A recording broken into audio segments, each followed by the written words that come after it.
Yes, I am Terri Murphy, the live one, and I believe in communication because that's the only way we know we're alive in our bodies. So Terri Murphy Communication here in Memphis, Tennessee is in the business of connecting people with people, harnessing the power of communication. And here's why I know that's important. How many world wars, brilliant partnerships, and divorces do you think have been caused by communication or miscommunication? Can I have an okay on that? Yeah. Anybody here ever been dumped? Well, that's another one. Anybody here ever been misquoted? Because we have a problem as humans, and that is words represent symbols, and symbols represent what you think. I can say Greyhound, and you can say bus. But you know what? It is a dog. Now, I say if we can't keep a dog and a bus apart, we're going to have a few problems in business. So my goal today is to help us understand the power of communication in leadership. And I think leadership is one of those things that everybody thinks they know about, but might not be completely accurate. So do you know that for the first time in our country, we have 4 generations working side by side? The civics, those of us that are still cool but over 60. There are the boomers, late and early. We've got those little Gen Xers and Gen Ys that we went and had and told them they could do and be and have whatever they wanted. What a mistake. And then we have our millennials, and those are those snotty little kids that can do everything with technology and don't want to help us, and they do it real fast. But thank you, Jesus, for them, because we need them, but guess what? They need us. So with 4 generations working side by side, would you believe that we have different core values and preferences? Say yes. Yes. As a Reformed Catholic, I'm just going to tell you, I'm going to give you all the answers because the nuns in school never gave us the answers. But it's about attitude. And when you understand somebody's stimulus for getting what they want or their objectives, then as leaders, we can be more effective. So it's about attitude. Anybody ever know anybody here with a bad attitude? Yes. Anybody ever been married to or divorced from someone with a bad attitude? I have a wonderful sister named Kathy. She's the second of 9. I happen to be the firstborn. We try not to say the oldest. But Kathy has what I call the old Italian attitude. If you didn't know this, I am 100% Italian. My real name is not Terri Murphy. In witness protection, I've just changed it. But my real name is Maria Teresa Congetta Guido. Comes complete with a unibrow and a matching mustache, so I had to change it. But my sister Kathy consistently looks at the glass half empty. If my grandmother were alive today and you called her, she would answer the phone in a negative way and say, you'd say, "Hey, Nan, how you doing?" She'd say, "I'm almost dead," which is a tough way to start a positive conversation. How do we look at life, and how do we help others, empower them to see their self-image differently? How do we see their potential as leaders when they don't see it for themselves? How many people here have children or rent them? Do you not experience this with your own beautiful children? You can tell them they're wonderful, but they would rather hear it from someone on the internet in another country than believe you. This is what leadership is about. It's empowerment. But like Mary said, it's not the management of tasks, although that can be part of it. Leadership goes deeper, and it comes from a confidence. She called it boldness. Some people are not comfortable with bold, but they are comfortable with when you know in your heart and soul that this is a way to help someone get to where they want to go, if they have the attitude to adapt to it. Now, part of the generational issues that we have today is that trust is a core value. Generation X and Y and millennials don't believe advertising. As business people, I will tell you, advertising has now become almost extinct because we're going into marketing, engagement, what we call social proof and social currency. That's how we get people to engage with what we provide for them, whether it's cupcakes or whether it's consulting. And I will tell you that the trust factor is so important that in certain generations, it's prime. If you go to civics, it's always been trust and loyalty. If you go to Gen X and Gen Y, they don't believe advertising, so how do we get our message across? If you go to millennials, they will check you out. before they will engage with you. They will look at the social currency and social proof around you. What are other people saying? Because they won't believe anything we buy. So when you look at trust and you see that sales, whatever it is, because we sell we all sell ourselves or something, right? But the most important desirable, undesirable is if the stress is high,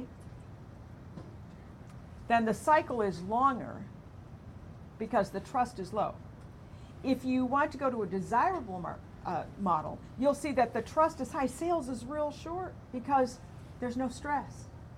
Now, what is stress? How comfortable am I with believing you? And the one thing that was said earlier that I wanted to accentuate is that leadership leaves clues. You know, if you go to a hairdresser and they're going to tell you how beautiful you're going to look and their hair's falling out and green and broken, is there a little problem there? I mean, there's a little credibility? There's an authenticity that Gen X and Gen Y are specifically looking for because that gives them validity. And so transparency in its purest form is that I get the real you. And leaders have flaws, but real leaders have the ability in their heart and soul to see past the issues and look for collaboration, either from a negotiating standpoint or a team building standpoint. So we know that there's a leadership style that works. And there's, you know, we can go into the history of leadership styles for a long time because there's different ones. But the one that's the most engaging is one that we at US Learning have adapted, and that is that we want to recognize loyalty. If you look at your generational preferences, Gen X and Gen Y want to see that you see their power. They will work with you as a mentor as well as a leader. Okay, we know that the boomers they're all about recognition. So if you're working with that kind of person, you have to ask yourself as a leader, what have I done to invest in learning about how people communicate differently, different from, not better than, each other. So are you studying communication dynamics? Do you understand transactional analysis? Do you work with neurolinguistic programming? How much are you investing as a leader to gain that respect, that confidence that you expect people? People don't want to follow you, they want to be with you. And the truest leaders are the people we love beyond measure because they embrace us on every level. Flaws and our weaknesses. Do SWOT analysis, figure out what you're good at, and then help others. So when we look at the top 10, we know that we really want to continue with communication. And if you've got a difficulty with someone, get down to the granular level and say, what's really happening here? Are you afraid? Are you resentful? What can we do to help you be your best you? Because at the end of the day, leadership is about leading people with your gifts that you've already been given, to share those gifts, to bring someone to a new place that is better than where they were. May not be where you want to go, but it's where they want to go. Recognize and find them doing something right. And and that's something that Ken Blanchard, when Don Hudson wrote the 1 Minute Entrepreneur with Ken Blanchard, who was the bestseller of the 1 Minute Manager, he talked about finding people doing something right as opposed to doing something wrong. And when you give people that recognition that they do something right, and then you can say, and here's another way you might think about it. Again, be sensitive to the fact that we're all very fragile, men and women, all ethnicities, all age groups. We're fragile. We want to be perfect, and yet that we all know there is no such thing as perfection. But here's the one thing we all do know. And you might want to really think about this. We know that all of us are smarter than one of us. I cannot walk your walk. I was not born in your time. I did not grow up in your hood. I mean, I thought everybody had sausage and peppers at Sunday after church. I thought everybody in the whole world did that because my whole block smelled like sausage and peppers. The good news is that we bring to the fabric of this life the tapestry of our experiences, what we've done, what's happened to us, and the gifts that are there that we get to share with other people. To me, you are the perfect piece of the puzzle to be a leader in your life and in your community. Thanks for letting me share that with you. Terri, we have a virtual Lisa Payton, favorited. Also, Gina Davis, who's in the building here, do check out this video on Terri Murphy at Terri Murphy Live right now. Then we have Marcus Kent Hampson, who's over here cutting up. Leadership is about attitude. Lead from within with Terri Murphy Live and BO Coffee. CRGSS, which would be Mary Singer over here, says at BO Coffee at Terri Murphy Live, sharing thoughts, generational difference and importance of communication. Alan Bruce or Pet tweeted, and then we have another that says, just because you have a title doesn't mean you are a leader. And that was one of Mary's quotes. At BO Coffee, lead from within, leadership, and BOCI. And then we have a retweet. So we've got a lot going on out there. Amen. Everybody give it up for the virtual audience. Go ahead and wrap us up. Okay, do we have any questions or comments? Oh, come on, I didn't do that good a job. Oh, yes. Terri, I've got one comment more than a question. Something that you hit on and something that I deal with on a daily basis is trust. You've got to earn someone's trust before you can actually get down to your business. And that's the difference.